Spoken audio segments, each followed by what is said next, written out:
You might not know this, but novels are not written in chapters. They're written in scenes.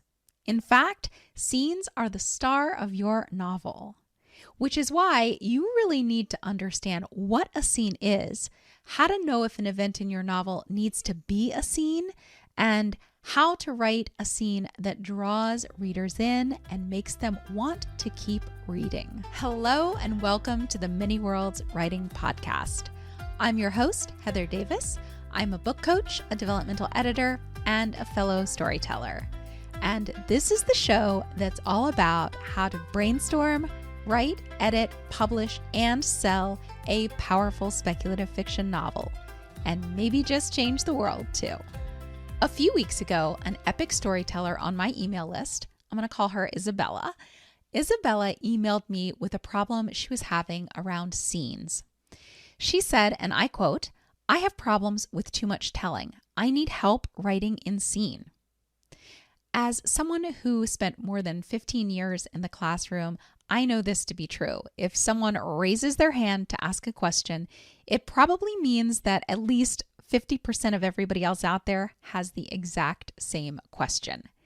And that got me thinking about scenes and about what you really need to know as a writer about how to craft a scene so that readers want to keep reading.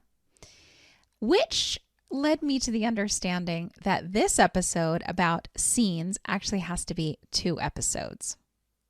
The first episode this week is going to be all about what a scene is, the key components of a great scene, and figuring out if the event in your novel actually needs to be a scene or if it needs to just be narrative summary. Next week's episode, I'm going to take you through a scene that I wrote. So it had started out as narrative summary, and then I figured out that I needed to transform it into a scene, so I did that. And I'm going to take you through how I did that and the thought process that I went through to figure out that I needed to do it. So if that sounds like something that would be interesting to you and would help you on your journey, hold on, sit tight. We are going to talk a lot about scenes and how to write a great one. In order to have a productive conversation about scenes, it's really important that we take a step back and we actually talk about the 3 fundamental units of a novel. Those 3 are scenes, segues, and narrative summaries. So the thing I love about these 3 units of story is they're kind of like Lego bricks. I can mix and match them to build something bigger and beautiful. So what I mean by that is they can kind of come in any order. Maybe the most traditional order would be scene, segue, summary. But I could say scene, segue, scene. I could go scene, scene. I could kind of just do whatever I want here. But they do have very different purposes and they are needed in different parts of the story. So let's start with narrative summary. Narrative summary is what I like to think of as exposition. It's condensing time and it's showing us events that might be important to the overall logic of what's happening in the story, but none of the individual events that are being summarized are actually important enough that we need to zoom in on them and experience them moment by moment. It's okay that we just get sort of a higher level global view of them. And that's exactly what narrative summary does. So I like to think of narrative summary if the writer happens to be a video camera, I like to think of that as the video camera going way up high above the story. And you get that global view. You're not right there in it. You're seeing it at a more global level. Okay, that brings us to a segue. A segue is usually very, very short. It's like a sentence, sometimes a half of a sentence, where we simply move time or jump locations, and the writer is telling us that. So a segue might be something simple like later that day when Alexis got home. So we've suddenly switched to later that day. Or it might be something like the summer passed quietly. We passed a whole summer. So a segue is really indicating that we're changing time and typically location, and that something important is happening. Something important is coming. There's a new important scene ahead of that. So very often segues will come at the end of scenes, and then they can feed into a narrative summary that summarizes what happened during that summer or what happened during that day, if it's important at all. And then it will roll back into a scene. Okay, it is now time to talk about the star of your novel, the scene. Scenes are a unit of story where the action happens moment by moment. It's where time is expanded and you take that camera and you zoom it right in on your protagonist and you are with them as an event unfolds. It's pretty easy to recognize a scene mostly because you'll find action and dialogue happening. But the real thing here about a scene is that scenes are about when things change, when the status quo is upended and something new takes place. And typically, that's why we're there, because there's some sort of a pivotal moment that we as the reader need to see, and your protagonist, as the driving force of your novel, needs to experience. So, how long is a scene? And how many scenes are in an average novel? Good questions. Typically, scenes range from 500 to 3,500 words, but you'll see a lot of flexibility there. I've read scenes that are literally a single sentence long, while others have gone for many, many thousands of words. So really, a scene can be as long or as short as you need it to be to serve your novel.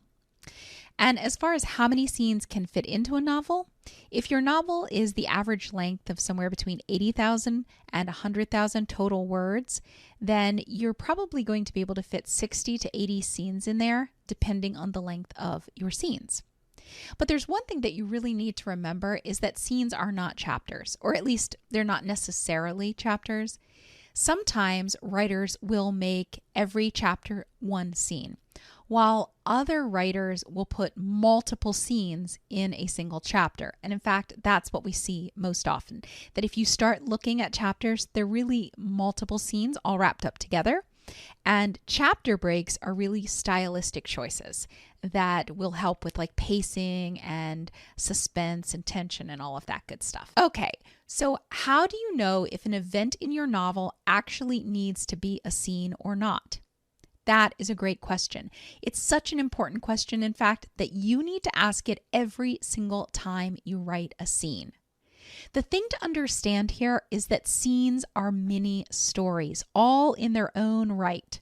Okay, they are a mini story, and they connect the plot level events in sort of a cause and effect trajectory so that we understand the plot level events, right? But more than that and deeper than that, they are tied to a changing belief in your protagonist. So here, in order to understand that, you need to understand what a novel really is.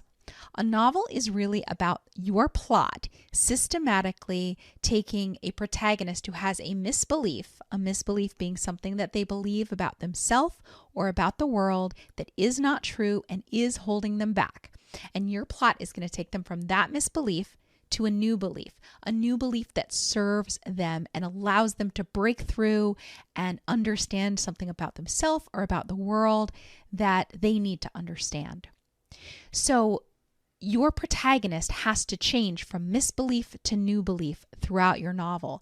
And scenes are where this happens, one tiny step at a time. We want that change in the protagonist to feel real and authentic and believable to the reader. So we have to show it happening one little tiny step at a time all the way through the novel. So you need to keep that in mind as you're thinking about, does this event need to be a scene? Whenever I decide whether an event needs to be a scene in a novel, I always ask myself three important questions. The first question is, does it move the plot along in some meaningful way? Meaning, does it move the plot, not just does it move the character from point A to point B, or does it move time, but does it allow the reader to see the protagonist experience something that they really need to see firsthand in order to fully understand and make use of that information as they're moving through the novel. Number two, I ask myself, does the event show some deeper change in the protagonist? Does it allow us to see the beginnings of those incremental changes? Remember, we're going from misbelief to new belief, and throughout your story, your protagonist has to make that change. So when I'm thinking about story, it might be that a scene, an event that I'm determining whether it needs to be a scene or not, it could be that that event moves the plot along and there is some character movement, that deep character arc movement as well. Or it could be that it doesn't necessarily move the plot along at all. Maybe the plot is kind of stagnant at the moment, but it allows the protagonist to think about an event that just happened, to come to some sort of a decision, to make some kind of an internal shift. So even if it's not moving the external plot along, if it's moving the internal plot along, it might still belong in the novel. That just gives the reader a moment to breathe and the protagonist a little bit of time to process your plot. So those scenes can be very, very important too. All right, the third question I ask myself, and this is really the most pivotal of all of my questions, the most important question is, does it show change? Does this scene show some sort of a shift? Is there a physical shift in the plot, like, a physical thing that's happening? Is there an internal shift, an emotional shift? For instance, if I happen to be writing about a husband and wife at dinner, and they were having a great time and everything went really well, and then they went home and they snuggled up in bed and everything was just hunky-dory, that might not be a very interesting scene. I probably don't need that scene. I could probably include that if necessary in narrative summary. However, if that scene where they're at dinner, the husband runs into his secretary and there's some awkwardness there, and suddenly there's a shift in the wife's beliefs. She went from believing that she had a sturdy and happy marriage to maybe suspecting her husband of cheating on her. That's a shift that I would need to see in scene. So I'm always thinking about those things. Does it move the plot? Does the external story? Does it move the character arc? That's the internal story. And is there a shift? Is there a change, even if it's a subtle one, that is taking place in the scene that the reader needs to see to feel and to fully experience? Once you decide that an event in your novel really does need to be a scene, then there are some high-level structural things that you need to think about as far as scenes go. So scenes do have structure, and it's important to know the parts of a scene so that you can get really good at recognizing them in the novels that you read, and you can also get really good at sort of intuitively writing them. Now, I do not want to suggest that I think you should outline your scenes and make sure that every part of it's been ticked off. What I have noticed is that when students try to do that, the authenticity of the scene goes away and it feels stilted. No matter how much of a master storyteller they are, it doesn't work. Scene, I believe, is very intuitive, and we have to have an idea really of maybe only one or two of these parts before we start writing the scene, and then we can just let it unfold and we can sort of edit it into perfection. So do not outline your scenes. It will not make them better. Okay. The other thing I want to tell you is that I'm going to tell you the parts of what I call a complete scene. And for better or worse, a lot of scenes that we read in novels are incomplete scenes. That means one or more of these big structural parts are missing. Now, I'm not trying to suggest that there's anything wrong with the scenes that you're reading in novels. They're great, but for some reason, a stylistic choice, a narrative choice, the author has chosen to not have all of the parts, and that's perfectly fine.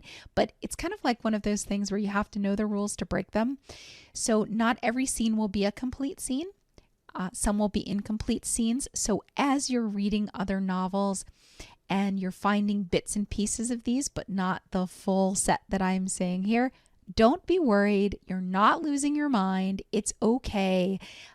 You do know what you're talking about. You did understand what I was saying here. It's just that that part probably isn't in the scene you're reading, which means, of course, that everything you write won't be a complete scene, and that's okay too. There are several parts to a complete scene.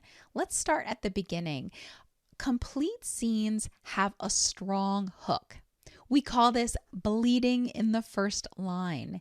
It means writing something that creates a question in the mind of the reader that they want to have answered. It means raising tension and raising suspense and maybe creating some kind of an information gap that the reader really wants to have filled in. So we need to write a strong hook. We need to bleed in the first line of every single scene in order to make sure that a scene starts really powerfully. Today, I'm just going to take the opening scenes of a couple of novels and read you those lines, but understand it's the same for every scene. All right, so let's start with one of my favorite novels, Under the Whispering Door by T.J. Klune. The first scene begins like this. Patricia was crying. That's pretty powerful, right? Immediately, all kinds of questions have come up in my mind. Who is Patricia? Why is she crying? Who made her cry? What's going to happen next? So I'm going to read that chapter and all of the chapters that come after it. I'm going to read that scene and all of the scenes that come after it because I want to know the answer to the question that was raised by that first line. All right, let's go on to the second one. Another author that I love equally, which is Suzanne Collins, and it's A Ballad of Songbirds and Snakes. And the opening scene begins like this. Coriolanus released the fistful of cabbage into the pot of boiling water and swore that one day it would never pass his lips again. Again, it raises questions. Okay, I mean, he's just eating cabbage, right? But it begs a bigger question. Why is he eating cabbage? That kind of makes us think maybe he doesn't have a lot of money. Why doesn't he have a lot of money? Why does he never want cabbage to pass his lips again? And what's going to happen because of that deep desire that he has? As it turns out, a lot. His entire downfall is because he doesn't ever want to eat cabbage again. I mean, not specifically cabbage, but he doesn't want to be poor. He doesn't want to be a nobody forever. Okay, let's go on to the third and final one, and probably my favorite, which is not a speculative fiction novel, but it's one of my favorite novels, and it's Everything I Never Told You by Celeste Ng. This has a doozy of a scene opening. It says, Lydia is dead. Okay, right? That creates all kinds of questions. Who is Lydia? Who killed her? Or why is she dead? What's going to happen? Who's going to find out? And how are they going to find out? Right? Immediately, I want to know what happens. And that one question propels the rest of the story. Like answering that one question propels the rest of the story. So bleed in the first line of every scene, especially your first scene, but every single scene of your novel. The second key component of a complete scene is that you need to provide setup information. You need to provide context for everything so that your reader can orient themselves in time and space. So this contextual information, this setup information, is going to answer questions like, where are we physically? Where are we temporally? Where are we psychologically? Where are we emotionally? And it may answer one or all of those questions. Really, it's the writer deciding what setup information is most important for the reader to have at the moment. So different novels will handle it in different ways. Let me give you an example again from one of the books that we looked at a minute ago, Everything I Never Told You by Celeste Ng. So just after we have the Lydia is dead statement, which, bleeds in the first line, we get this information. But they didn't know this yet. 1977, May 3rd, 6:30 in the morning. No one knows anything but this innocuous fact. Lydia is late for breakfast. Okay, so that's a powerful punch, right? We get a lot of information and you might say, well, it's just kind of listing the date and time and where they physically are. Yeah, but think of how it still impacted the reader. As the reader, I'm still like, oh my gosh. So I know it's not set in present day. I know they're at the kitchen table. I know that it's summer. There are so many things that I know now. And of course, when you're writing a scene, you don't have to list the exact year or date. You can find other ways to convey what you want to convey about the time and the space that we're in, but you still do have to convey that information. And you also have to convey information about the psychological and emotional state of your point of view character, right? We kind of have to know what's going on with them. Why are they here? What do they think is going to happen? Sort of all of that stuff. So important contextual information must be given to the reader, or the reader will never focus on the part of the scene that you think is most important, which is probably stuff that comes later, right? You have to orient them first. And then once their feet are fully grounded in the scene, then they'll follow you to the interesting stuff. The third key component of a complete scene is to establish the POV character's scene goal. So a scene goal is really important to have. You need your protagonist wanting something, and then something comes along to disturb that. The interesting thing here is I've seen a lot of talented writers get really, really confused about what a scene goal should look like. So I have decided to start categorizing them into two broad groups because I think that makes more sense. There are active scene goals and there are passive scene goals.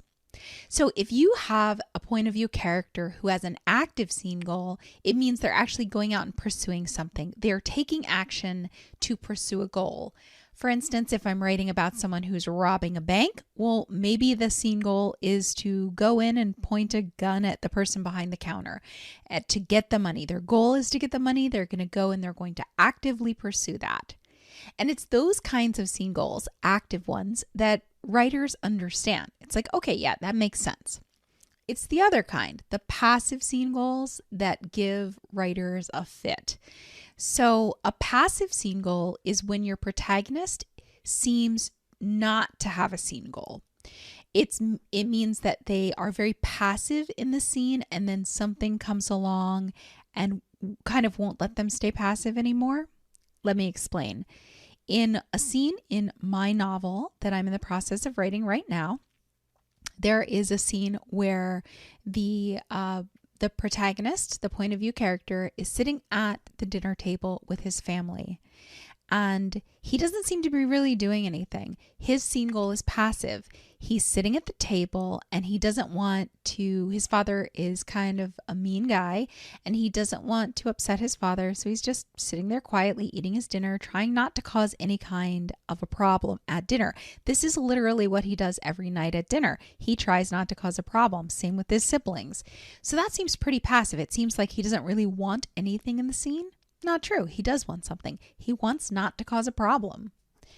So in this kind of a scene, typically something's going to come along and prevent the point of view character from being able to pursue that passive goal. So obviously in this scene that I have, something's going to prevent my point of view character from being able to sit there and not upset his father. The fourth key component of a complete scene is that you need action and dialogue. And I mean sort of the moment by moment action and dialogue. Someone sighs, someone sweeps the floor, someone, whatever. And you need an exchange of dialogue. People are talking. That's actually one of the biggest things that clues readers in to what we think of as the good parts, right? I actually know many, many readers who will skip narrative summary and skip until they see dialogue, because that's where our brains get really happy, because we know as social animals, right? We know that it's at times when there's dialogue being exchanged that really important stuff can happen, that there can be misunderstandings and arguments and revelations and all of that fun stuff. So be sure in most of your scenes to include dialogue and action. I mean, some scenes won't include dialogue because it might be your point of view character acting all by themselves doing something, but most of your scenes should include dialogue. The fifth component of a complete scene is an inciting incident. And you might not have ever heard this term applied on the scene level. You've only ever heard it maybe applied to the story as a whole. But actually, each complete scene has its own mini inciting incident. And it doesn't have to be anything that's like a big thing. It doesn't have to be like a car chase or an explosion or anything huge. It can be something as small as a snide comment, right? It can be anything. But I do like to think of these inciting incidents as being either scene level inciting incidents or more global inciting incidents. For instance, a scene level inciting incident, if we go back to the example that I give you about my character sitting at the table trying not to upset his father while they're having dinner, that's his goal. And then the inciting incident is going to come along and it's just going to bam, it's going to knock his world off kilter. It's going to upset the status quo. So the inciting incident is going to make it impossible for him to achieve his goal unless he sort of fights back against it. So the inciting incident for that scene is he starts hearing a sound that nobody else can hear. And it's an upsetting, terrible sound. And at first he thinks that everyone hears it and he stands up and he says, does everybody hear that? And when he realizes they don't, he's trying to ignore it, and it soon becomes clear he can't ignore it. So again, that inciting incident is coming along to wreck his scene goal. And so there's conflict, right? He wants to do something, but the inciting incident is not allowing him to do that. So it's sort of pushing for change. Now, so that's a scene level inciting incident. However, there's a possibility that you could have a global inciting incident that maybe happened actually before the start of the scene. If I think about the Hunger Games, and there is a scene where Katniss has come into the center of District 12 and they're getting ready to announce who the tributes will be. Well, the inciting incident was simply that, her goal is to take care of her mother and sister and to sort of go about her day as usual and make sure everyone is safe in her family. But that goal that she has been disrupted by a global inciting incident, which is that today is the day of the reaping. She arrived at the District 12 square and she has to be there. So that's the inciting incident. She has to be there. And then, of course, shenanigans ensue. The sixth key component of a complete scene is that you need progressive complications, meaning your protagonist is out there pursuing their goal, whether it's active or whether it's passive. But stuff needs to keep getting in the way of them being able to achieve their goal. So anything that's going to keep them from achieving that goal, that's going to push back and make it harder for them to achieve that goal, that's what you need to have happen. And it doesn't have to be anything huge. Things that are progressive complications that can escalate the situation. It can be an argument. It can be a snide comment. It can be an explosion. It can be anything, so long as it keeps your point of view character from getting that scene goal. That's what we want, because that will raise tension and suspense. And it's tension and suspense that keeps the reader reading. The seventh key component of a complete scene is a pivotal moment. The pivotal moment is the single part of a scene that I think you need to know before you actually start writing the scene. Remember when I said, do not plot out the scene. Do not sit there and try and hit every single one of these beats and plan it all out ahead of time, because that will make it feel really inauthentic and really stilted. Well, this is the exception. When you're writing a scene, you need to know why we're there. Like, what is the reader there to see? Have we zoomed that camera in really close? Why are we going moment by moment? What change is getting ready to happen here? What life-altering thing, and it is life-altering, even if it's small, it's a change that will happen that will make the protagonist never be able to go back to what was before. So we need to know why we're there. So definitely think about that before you write a scene. So we're never, ever just in a scene to see what happens. We're in a scene to explore something very specific. Let me give you an example. If I go back to the example of the Hunger Games, when Katniss is in the center of District 12 and Effie Trinket is calling out the tributes, the reason why we're there, the pivotal moment that we are there to see is when Effie Trinket calls Primrose Everdene's name as tribute. That cracks Katniss's world. That changes everything. That's the moment where Katniss volunteers as tribute. So she does the thing. She was hoping she wouldn't be called as tribute, but now she's volunteering as tribute because she has to protect her sister. So that's why we're there in that scene. So always make sure that before you start writing a scene, you think, why am I here? What does the reader really need to know? What am I building to? What's going to be that high point of tension and suspense? And that high point of tension and suspense doesn't have to be something happening from the outside like this. It could be a revelation.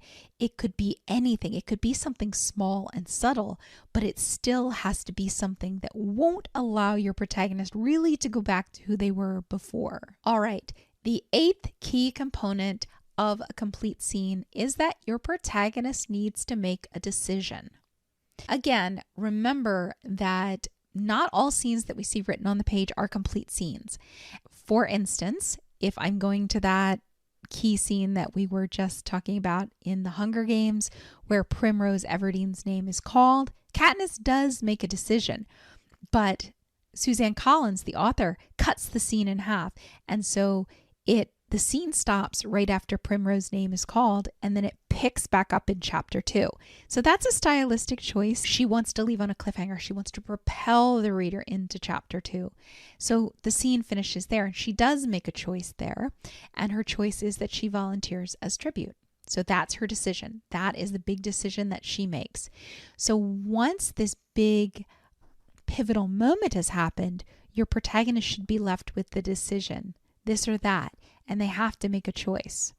I mean, sometimes they don't make a choice right away, and that's where we might get an incomplete scene. Maybe they make a choice later on. But that is still what we think of as a key component of a complete scene. The 9th key component of a complete scene is that we need an outcome. We need to know what happens because of the decision that the protagonist made.